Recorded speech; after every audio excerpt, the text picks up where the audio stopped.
Hi, this is Gordon for bestpokercoaching.com. Welcome to Tilt Free Today. Welcome to the gambler's fallacy, also known as the rule of big numbers. There's no justice in poker. Mike Medeso crying on TV. I mean, this is pathetic. But if you haven't seen it, just search it in YouTube, and I'm sure you'll find several videos with him, with his famous expression. But there is something about it. I mean, there's no justice in poker.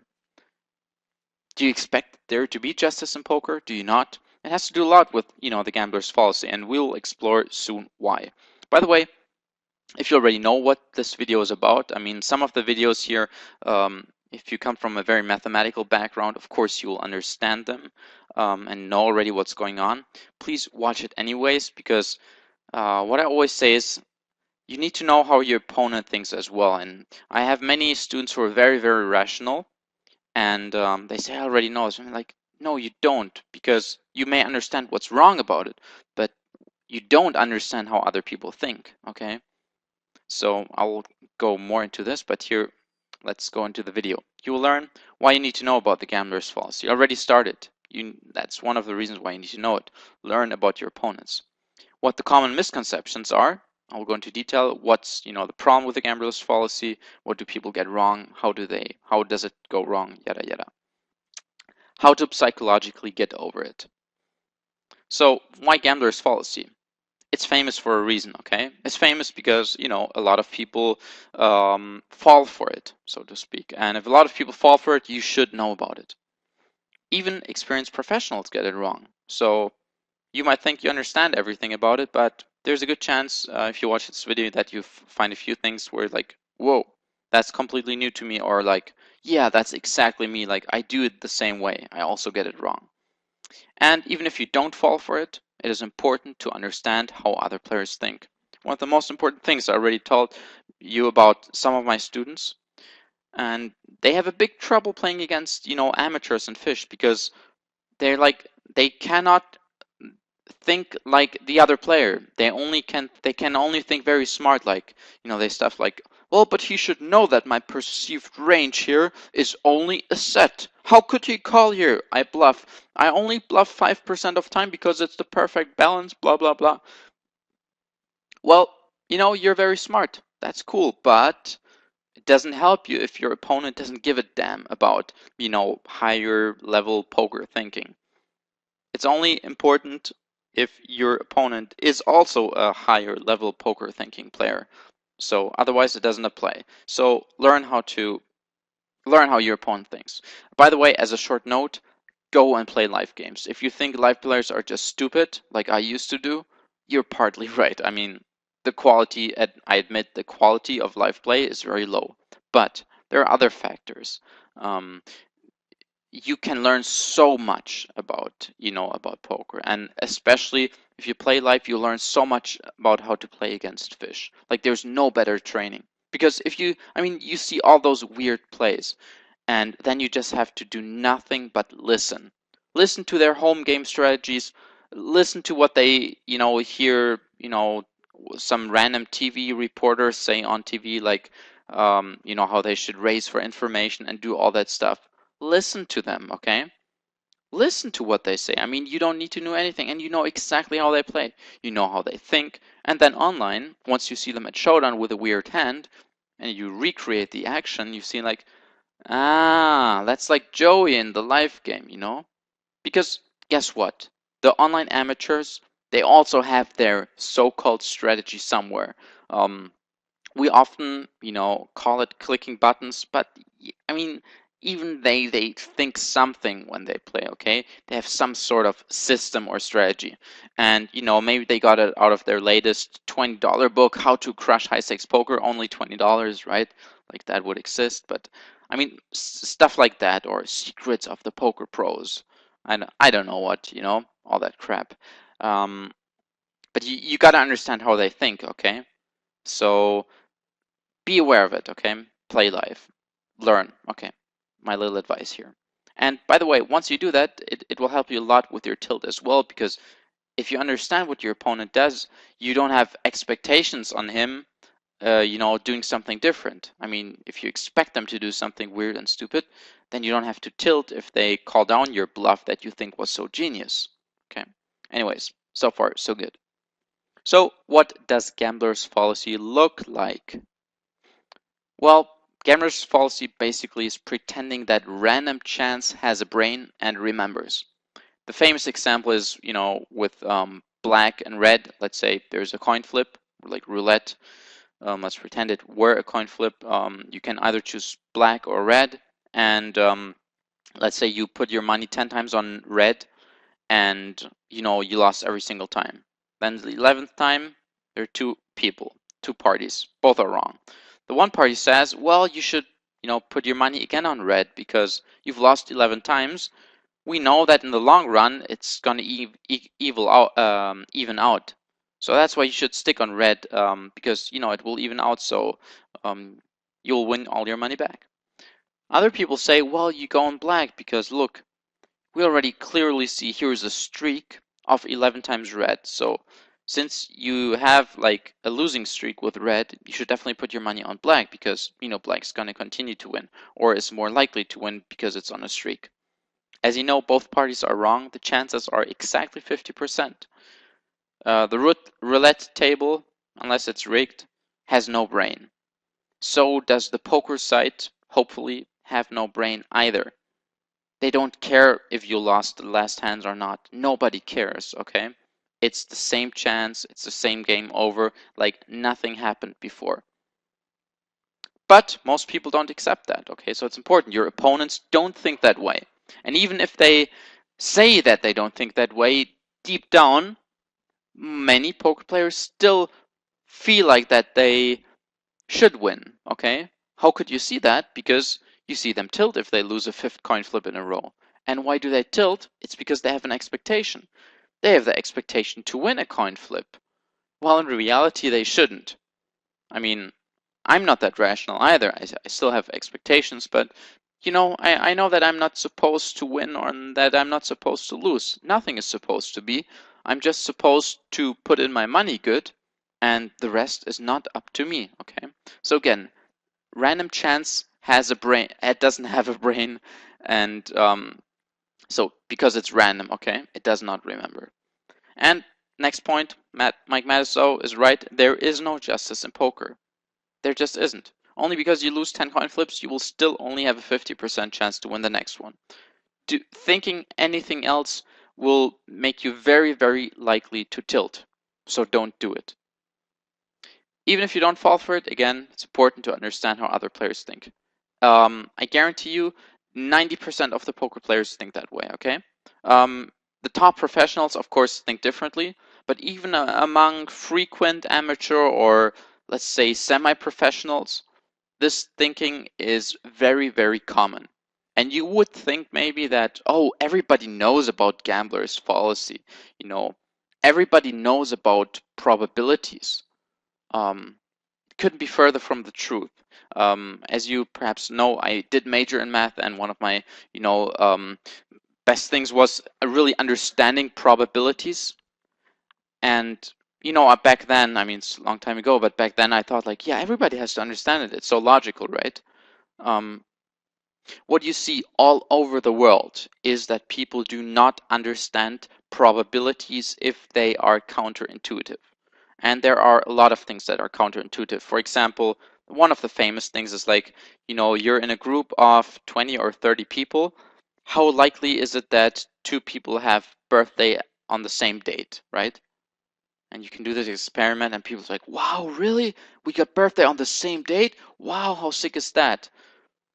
Well, if you know probabilities, it's quite likely actually, and not the opposite. But the intuitive human answer is like, well, there are 20 people and they're like 360 days. What's the likelihood that, or I mean 30 people in there 360 days? What's the likelihood that, two of them are on the same? That's pretty unlikely, right? So stuff like that, keep it in mind. 99% of humans and 90% of poker players are a victim of the gambler's fallacy. So don't pretend it's just some things that other people do. It is very real. Okay, Here's the rule of big numbers. This is a fallacy where even many professionals fall for. So what you typically hear is the bigger the sample, the more the results will turn towards the EV.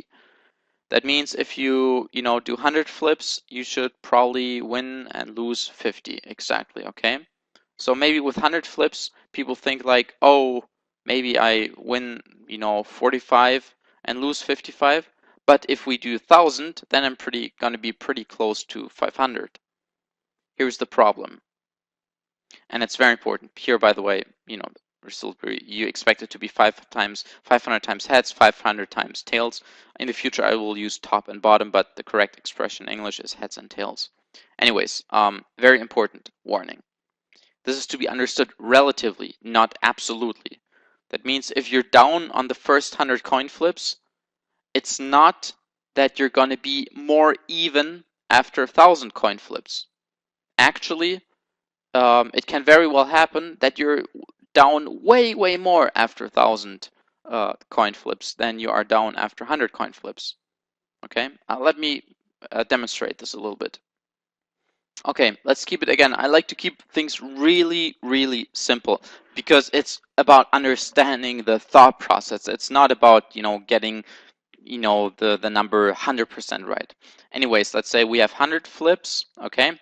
And we, let's say we lose 55, win 45. Okay, so we're down 5, which is what's 5 out of 100, which is like we're down 5. Okay, we have like 5% down rate. I'll just call it down rate. Okay. So now the big numbers, what many people think that after 1,000 flips, they should be down less than that. Okay. But what can very well happen, and this is how the rule of big numbers works, is that after 1,000 flips, let's say you lose, let's start with losing first. You lose like 530 and you win 470, okay? So guess what? You're down now. How much are you down? Let's do the simple math. Come on. Anybody? Calculate. Yes, very hard math. 30, okay? So you're down 30 actually. Okay? This is very important. But how much are you down in percent? You're only down 3%, okay? This is what the rule of big numbers is about. Very important to understand this. I'll go over it again. After 100 flips, you lose 55, okay, and win 45. That's, can happen very easily. So you're down 5 flips. So let's say you play for a $100 buy-in, or let's say $1,000 buy-in, so you're down 5,000, okay? That's roughly 5%. You run 5% below EV. In reality, of course, you should be at 0 because a flip nobody should win. But let's say you run bad 5%, okay? Now, what people most say is like, but if you do 1,000 times, it's gonna even out. And that's so freaking wrong, okay? I'll write it down. It's not gonna fucking even out, okay? Because that's what people think. The rule of big numbers means that, like, if you do it 1,000,000 times, it's gonna even out. That's the wrong understanding. Get this, please. Why? And if you do 1,000 flips, you lose 500. Blah, blah, blah, blah. We had that. Now you're down 30. That means you're already down 30,000 in EV. But interestingly, that's only a 3%. You're only 3% away from the EV. So this is exactly what the rule of big numbers means. So if you do it like 1,000,000 times, being 1% away from the 1,000,000 times is losing a lot of money, okay? I mean, you would be broke if you just run bad over 1,000,000 times. If you only run bad 1%, trust me, you are gonna be broke, okay? So even if it's only 1 single percent away, That's what the rule of the big numbers means. It will go towards the EV, but only relatively, not absolutely, okay? Please, I'll make this clear many times because it's important that you understand this concept. Like, most professionals get this wrong. So let's go back to the video here. This is to be understand relatively, not absolutely, okay? In relative to the EV, you will, on the more hands you play, you will just be away fewer percentages, okay? In relation to the V. But your absolute losses can be incredibly high and way, way higher than on the low sample, okay? So running bad, there's nothing, I mean, if you run bad, so to speak, there's no reason why you should run good in the future. I mean, that's kind of a sad message, but it's just, I mean, there's no reason why you should run good in the future, and there's no reason why you should run bad in the future. So the rule of big numbers doesn't mean that only because you lost, you will win the future, or that if you do it a million times, you will, then all of a sudden stuff will change. It's not gonna change. Nothing has to do with it, okay? So as I showed, the absolute amount of top can continue to increase. The percentage compared to bottom will not. I'll put in my Genius Paint version here. Again, the absolute number down 5, okay, you're down 5 flips, and after 1,000 flips, you're down 30 flips, okay? The absolute number goes up, but in relation to the EV, it will get closer to the EV, okay? And if we make like 100,000 flips, you will probably already be at 1%, okay? I mean, you can maybe even run better. Who the heck knows? I don't know. It's random chance. But yeah, that's what you should get out of this. So why do I teach this so much? What does it have to do with tilt? Because again, tilt is often based on wrong expectations, on reality. And let me tell you, it is really hard. I mean, let's be honest, I play poker because I expect to win. I want to win. And if I don't win, of course I'm not happy because I always want to win. I mean, talking long term. So it's very important to only have expectations at yourself of playing good, but to have zero expectations of random chance. And I know it's really hard, but you can work on it. And it's by starting. That's why I want to educate you here in very simple ways by starting to understand those issues. Because if you don't understand them, you will always continue to tilt and you will not know why, because you have wrong expectations. Okay, how to get over it. Accept that there's no final justice and don't seek for it, okay? You shouldn't even look for it, because if you look for it means that would presuppose that you actually have an expectation. Accept that there is no final justice in poker. Accept that this piece of shit, will always run or can always run better than you. It can happen, it cannot happen, it can change any day. You don't know it. It's not of your business, and you shouldn't get angry of it. You shouldn't, I mean, if you're the lucky guy, be happy for it, but you should really not care about it, okay? Forget about the concept of karma. I know that is very, very popular among poker players, and I'm not gonna make myself a lot of friends, because I sound like the guy who's, the party pooper, basically. Like, oh, we all love karma, and then the guy comes, fuck karma, it's not important. Let me tell you this: it's not terrible to have a sense of karma if it really helps you, if it gives you peace of mind, but it's basically bullshit. Okay, no doubt about that. I like some of the concepts, some of the way to behave yourself, to think that it will pay back, but I don't believe it pays back, okay? I just think what I really believe in is the concept of your perfect self. You just want to hold yourself to high standards all the time. And that's actually way better than karma, because then, you don't do it because you expect something, because you don't expect to get rewarded in the future in some way, but actually you do it just because you like doing it. Let's say you believe in helping other people for whatever reason. It's good if you do it just because you love doing it and you're happy doing it. It's better than do it because you hope that in the next life you'll go to heavenly gates, or you think that next life you want to be born as a beautiful cat and not like an ugly cat. The best thing and the thing that makes you most happy is to do it because you love doing it. So this sounds like a lot of nothing to do with tilt anymore, but it couldn't be further from the truth. Like, it has so much to do with tilt. As you already know, getting rid of tilt is the art of growing emotionally, sort of, having peace with yourself. Okay, before we get too much into peace talk here, let's focus on the next one. Focus on what you can change, okay? That's really important. Focus on what you can change. We already talked about it in the Stoicism. I said I'm going to repeat many things. Focus on what you can change. And accept that chance is outside of your sphere of influence.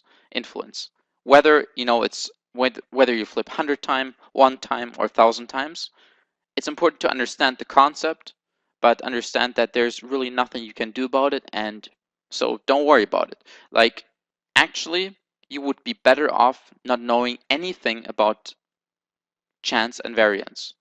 You would just treat it sort of like the weather in a way, okay? The weather just is there. You cannot change the weather, okay? You just can't. And someday it's raining, then it's raining, okay? That's like how you should think about poker. You play your hand, and sometimes it's raining, sometimes there's thunder, and then there's a time of the year where there's sun. Some years there will be no sun in different parts. Who the heck knows where? And some years there's going to be a lot of sun. You never know. It's not of your business. All that you do is adapt. I actually love that analogy a lot. Poker is like the weather, okay? The variance of poker. You just deal with it. You cannot change it. It will come, it will go. You don't know when it comes, you don't know when it goes. But what you can do is be ready. You can always be ready. Be the best you can be. So if you really, really, really want to master it, stop looking at EV lines. Really stop caring about it.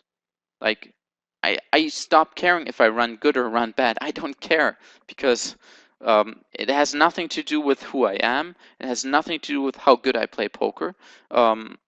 It just, helps me to make more money if I run good, and it, makes me less money if I run bad. But ultimately, I don't care, okay? I want to run good, of course, but it doesn't affect me at all, okay? It's just like, it just doesn't exist, okay? So yeah, I really spend a lot of time burning this into your brain. Stop caring. And if you read a bit about Buddhism, that's sort of a part of it, okay? Part of, they say, like, get rid of all suffering. I'm not Buddhist by any means, but this is, one of the part which is kind of similar. Get rid of suffering. Be unattached. Detach yourself from those things, okay? That's the best that can happen for you. That's why I guess there's so much on Zen and tilt and Buddhism and, blah, blah, blah. Anyways, that's so far for the video. In this video you've learned, I'll summarize quickly what the gambler fallacy is about. We had the typical roulette example, but we also had the example where you flip 100 times and where you flip 1,000 times, okay? So you learn now how our mind gets tricked in different ways, because we feel like that we deserve something, we have expectations, we think that there should be justice in poker. And again, I don't say the right way or the wrong way to deal with tilt. I'm just saying the most effective way to deal with tilt is to detach yourself from it, to just don't care about it. So you should see, at least after 25 minutes, that it has a big psychological impact on tilt, like huge impact on tilt. If you would stop caring about this stuff, you would not tilt ever, okay? In no circumstance you would. And this is everywhere in life like that. I mean, not only poker, but especially in poker. Poker is one of the best schools of life. Okay, I'm a young guy, I shouldn't talk like that probably, but I mean, for me it has been so far. You learn so much about yourself and how to handle yourself. Dealing with tilt can make you grow really, really far if you deal with it. And you got this course, so you can be proud of yourself because you're dealing with it. Most people will never deal with their emotions or deal with their tilt issues. So you're really on the right way, and you can congratulate yourself having gotten that far. Anyways, thanks for watching. Now get your ass up. You learned stuff in the video, you've made your notes. Take into action what you've learned. Don't just sit there and like, Gordon, you're right. No, you should go one step further and really take it into action. really do something with it. Thrilled to make you rich. This is Gordon Gekko for bestpokercoaching.com. Bye bye. Have a good day. Good luck.